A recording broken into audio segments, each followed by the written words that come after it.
Morning students. Previous video में आपको मैंने रियलाइजेशन अकाउंट का फॉर्मेट, पार्टनर कैपिटल और कैश अकाउंट का फॉर्मेट बताया था। अब उससे रिलेटेड मैं आपको क्वेश्चन बताता हूँ।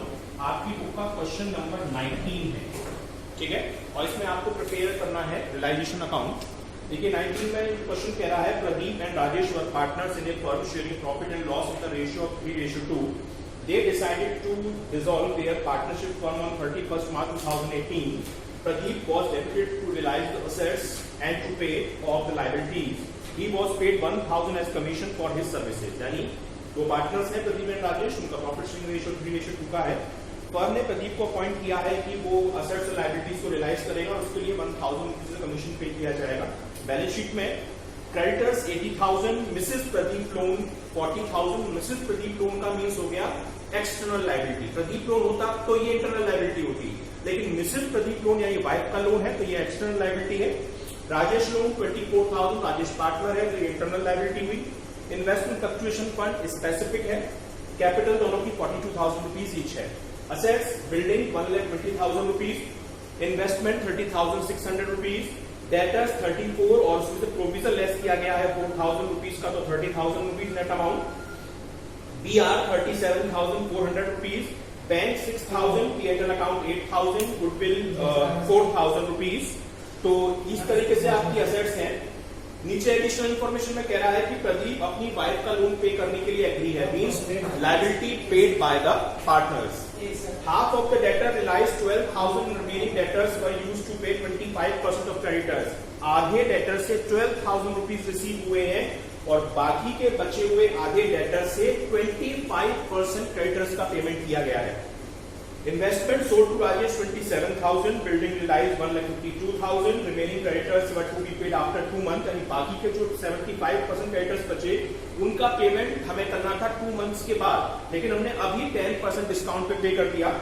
BR लॉस में सेल किया गया है 1,400 और रियलाइजेशन के एक्सपेंसेस है 2,500 रुपीज। तो देखिए सबसे पहले मैंने आपको फॉर्मेट बताया था रियलाइजेशन अकाउंट का, तो उसके अकॉर्डिंग चलते हैं। रियलाइजेशन अकाउंट का फॉर्मेट, रियलाइजेशन में मैंने आपको सबसे पहले बताया था कि आपको you have to transfer all the assets at debit side except cash और बैंक, यानी आपको सारी असेट्स ट्रांसफर करनी है लेकिन कैश, बैंक और P&L के नेगेटिव बैलेंस को छोड़कर। तो देखिए आपके पास कौन कौन सी असेट्स हैं। सबसे पहले आपको दे रखी है बिल्डिंग, बिल्डिंग 1,20,000, तो यहाँ पे आप लिख देंगे 2 बिल्डिंग और अमाउंट डालेंगे 1,20,000 रुपीज। नेक्स्ट है इन्वेस्टमेंट, तो ये भी आप यहां पे लिख देंगे 2 इन्वेस्टमेंट और अमाउंट डालेंगे आप 30,600 रुपीज आप यहाँ पे अमाउंट डालेंगे। नेक्स्ट है डेटर्स, डेटर्स में प्रोविजन लेस कर रखा है तो आपको ग्रॉस अमाउंट डालना है, मींस प्रोविजन लेस करने से पहले वाला, तो आप यहां लिखेंगे 2 डेटर्स और अमाउंट डालेंगे यहां पर 34,000 रुपीज और जो प्रोविजन है वो आप क्रेडिट साइड में ट्रांसफर कर दोगे, तो आप यहां लिख देंगे by provision for bad debt और यहां पे अमाउंट डालेंगे आप 4,000 रुपीज। नेक्स्ट है BR 37,400 का, तो 2 आप BR के नाम से 37,400 रुपीज ट्रांसफर कर देंगे। नेक्स्ट P&L बैंक का अकाउंट है, मैंने बताया था कैश और बैंक ट्रांसफर नहीं होते, P&L का नेगेटिव बैलेंस है वो भी ट्रांसफर नहीं होता। गुडविल, गुडविल तो फर्म बंद हो रही है तो आपको नॉर्मल असेट्स की तरह ट्रीट करनी है और गुडविल यहां पर ट्रांसफर कर देनी है नॉर्मल असेट्स की तरह 4,000 रुपीज। तो मींस आपने ये सारी असेट्स को ट्रांसफर कर दिया।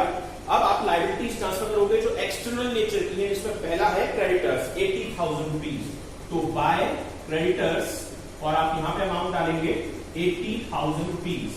नेक्स्ट है आपका मिसेस प्रदीप लोन, मैंने बताया कि पार्टनर की वाइफ या कोई भी रिलेटिव का लोन किस तरह ट्रीट होता है, एक्सटर्नल लायबिलिटी की तरह, तो आप यहां लिखेंगे बाय प्रदीप वाइफ लोन और वाइफ का लोन कितना अमाउंट है, अमाउंट है 40,000 रुपीज। 40,000 रुपीज ये आप यहां पे ट्रांसफर कर देंगे।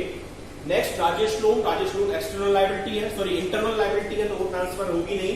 इन्वेस्टमेंट फ्लक्चुएशन फंड, क्योंकि ये स्पेसिफिक है तो ये ट्रांसफर होगा। इन्वेस्टमेंट फ्लक्चुएशन फंड और इसकी वैल्यू कितनी है 8,000 रुपीज। क्लियर। नेक्स्ट कैपिटल है, कैपिटल इंटरनल लायबिलिटी होती है तो वो ट्रांसफर होगी नहीं। अब आ जाइए आप एडिशनल इंफॉर्मेशन में। First of all Pradeep agree to pay his wife loan, means Pradeep took over the liability of his wife तो अगर if any partner took over the liability then it posted at the debit side with the partners name.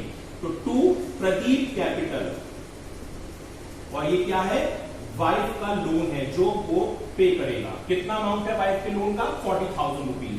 तो आप यहां पर 40,000 rupees को show कराएंगे। Clear. Next है half of the debtors realise 12,000। इसकी कैलकुलेशन देख लीजिए आप। डेटर्स जो थे आपके वो थे टोटल मिलाकर 34,000 रुपीज के। यहां पे देखिए हाफ डेटर्स, हाफ का मतलब 17,000 वाले डेटर से 12,000 रुपीज रिसीव हो गए। तो means amount received from debtor it will consider as the sale of assets. So sale of assets will record it at the credit side with the name of bank account. Means by bank. और यहाँ पे आपको debtor से amount receive हुआ है कितना, 12,000 rupees. ये आप यहाँ पे शो कराएंगे। नेक्स्ट है कि remaining debtors were use to pay of 25% creditors. Remaining कितने बचे, 34 में हाफ का क्लियर हो गया, मतलब 17,000। और इसको किस में यूज किया गया है, क्रेडिटर्स थे हमारे 80,000 के, और इसका 25% पे करने में मतलब 20,000। इसका अगर 25% निकालेंगे तो कितने क्रेडिटर्स आएंगे, 20,000। 20,000 के क्रेडिटर को हमने 17,000 के डेटर से सेटल कर दिया। मैंने आपको बताया था if any liability settled with the help of any assets it will not recorded at any side. Means अगर किसी लायबिलिटी का ट्रीटमेंट हम किसी असेट्स की हेल्प से करते हैं तो उसका कहीं भी रिकॉर्डिंग का कोई भी ट्रीटमेंट नहीं किया जाता है। नेक्स्ट है इन्वेस्टमेंट सोल्ड टू राजेश 27,000। यहाँ पे क्लियर नहीं है कि राजेश को कैश बेसिस पे सेल किया गया है या फिर वैसे सेल किया गया है, तो हम इसको पार्टनर नेम के नाम से रिकॉर्ड करेंगे। Means assets took over by the partner and it will recorded at the credit side with the partners name.